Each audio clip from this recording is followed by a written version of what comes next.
The reporters are trying, but Special Counsel David Weiss has said what he came to say, which is that no one in this country is above the law, and that jurors who worked very hard on this case found Hunter Biden guilty on 3 counts, 2 related to lying on a government form, 1 on obtaining a gun while he was in the throes of addiction or under the influence of drugs. And he made it clear this was not a case that he says is about addiction. It was about the illegal choices that were made while in the throes of addiction. I want to bring in MSNBC Justice and Legal Affairs analyst Anthony Coley, a former director of the Office of Public Affairs and senior advisor to the Attorney General Merrick Garland. MSNBC legal correspondent Lisa Rubin is also here on set and back with us. Former FBI General Counsel Andrew Weissmann and MSNBC legal analyst Catherine Christian. Anthony, I want to start with you because I'm looking at some of the reaction that we just heard from members of Congress, which includes this from Andrew Clyde. Hunter Biden's guilty verdict is nothing more than the left's attempt to create the illusion of equal justice. Don't fall for it. Eric Burleson from Missouri. While a step in the right direction, he, meaning Joe Biden, Hunter Biden, needs to answer for the many crimes he and his father have committed. Bob Good. Hunter Biden is convicted of an actual crime. Donald Trump was railroaded by a political prosecutor and a biased judge. I could go on and on and on. And I want to get your reaction as you watch somebody who put a good bit of his life on hold to become the special prosecutor in this case, the jurors who put their lives on hold to adjudicate, help come to a decision in this case, and listened very carefully, did, frankly, what the prosecutor asked them to do, ignore the people who are sitting out there watching, which included the sitting First Lady of the United States, and came to what they believed was a just verdict. I want to get your reaction to what the reaction has been from the right. Right. Well, Chris, I was at the Justice Department when the Attorney General made 2 out of the 3 special counsel appointments, and he did so in each of these instances to reassure the American people that whatever decision was appropriate, that it was indisputably determined by facts and the law. That's how we got here. And to those people who some are saying that this was a political prosecution, if this were a political prosecution, then David Weiss would have brought these charges when he was a Trump-era U.S. attorney. This is what following the facts and following the law looks like. But you know, I'm going to step back and do big picture if I can for a moment. If we really want to, take a look at how this is really going over, I'm mindful that Hunter Biden is not running for president. Joe Biden is running for president. And I'm more concerned, quite frankly, and thankful for his reaction to this case. He's reacted, number one, as a father. We would all be so lucky, Chris, if we had a father who loved us unconditionally, despite all of our flaws, through the ups and downs of whatever problems we face in our lives. And then as president, what is so striking, and Andrew Weissmann alluded to this a couple minutes ago, as president, Joe Biden has said that he will not pardon his son. To me, that reveals the character of a man. And it also reveals his respect for the rule of law.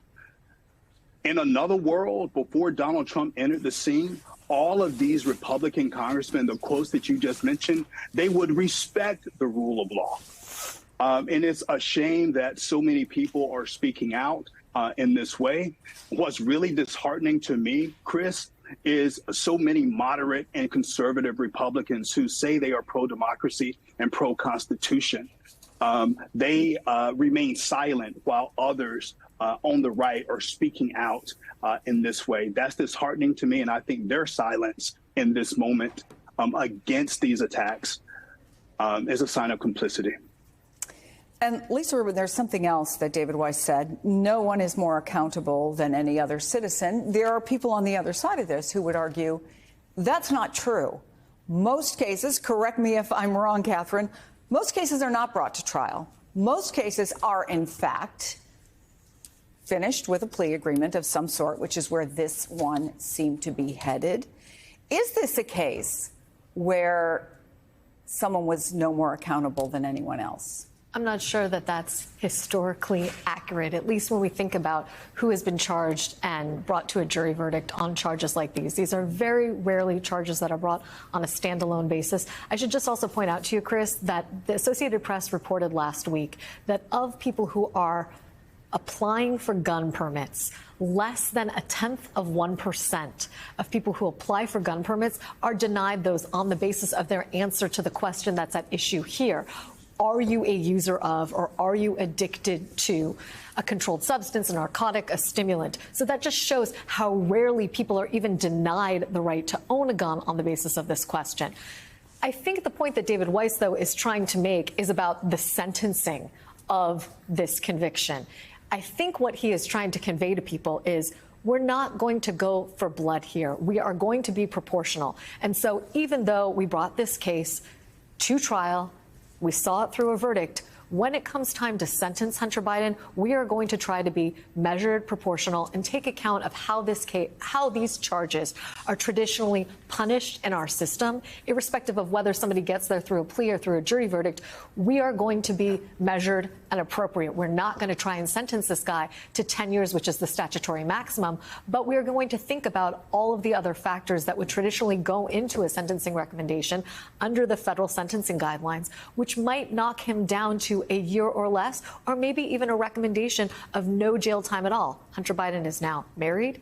He is reportedly clean. He is raising a young son, and he is trying to make his living as an artist. By all accounts, his life today is remarkably different than the life he was leading at the time that led to these charges. That's what I thought David Weiss was trying to convey in his statements today. And I think there's another aspect of this, Catherine, which is remorse. And that may be part of it, certainly when the conversation is had with the probation officer. But I want to ask you about the idea of proportion, because one of the things that's been talked a lot about in the case of Donald Trump is he's 77 years old. He has no criminal record. It was a nonviolent crime. And what will the considerations be here that might argue for a sentence that does not include incarceration? Well, as Lisa said, it would be basically penalizing for going to the trial when just last year they offered him a diversion program.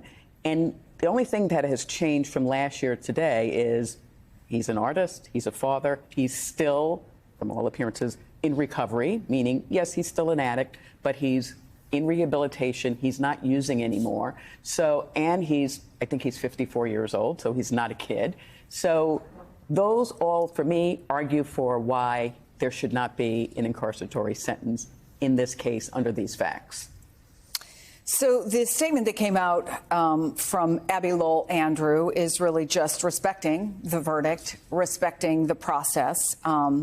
Through all this, he says Hunter has been through, through all that Hunter has been through in his recovery, including this trial, he has felt grateful for and blessed by the love and support of his family. That echoes what the president has said. It echoes what we saw in the First Lady, what we saw in family members, what we saw in friends who showed up day after day after day in court. But usually we expect an appeal. Are there strong grounds for an appeal that you see at all, Andrew, in this case? So, Chris, I just wanted to make one quick note about something that David Weiss said that I just took note of, which is he said, I'm not taking questions because of two things. He said there is another trial, and he said, and investigation.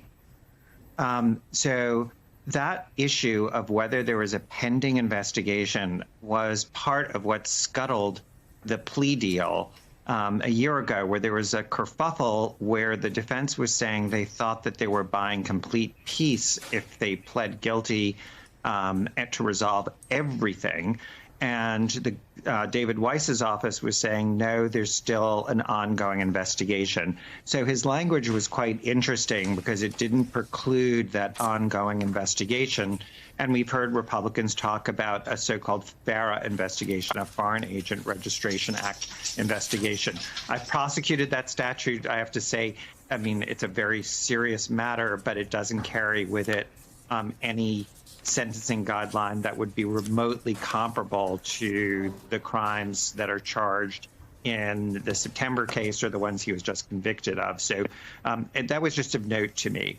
On the issue, to directly answer your question, I think the main issue on appeal is going to be the constitutionality of these provisions, where a number of conservative justices and analysts have the view that these are unconstitutional restrictions on the Second Amendment. In other words, that just because you're using drugs or had an addiction, even if that was a term that was sufficiently defined and not vague, an issue that Lisa has flagged for us, that issue is one that is inappropriate to preclude you from owning a gun, which they say is protected under the Second Amendment. And Justice Amy Coney Barrett has issued a decision and opined on this when she was in the Court of Appeals prior to becoming a justice on the Supreme Court, very sympathetic to that argument that you need to really pay close attention to restrictions on the Second Amendment right to own a firearm. So I think that is a sort of pure legal issue. It is ironic because you may see a marriage of Hunter Biden's defense team and conservative jurists and thinkers, not a natural alliance. But if you think a statute is unconstitutional, it's unconstitutional for one and for all. It doesn't matter whether you like or dislike the particular defendant at issue. But I think that's going to be the main issue on appeal.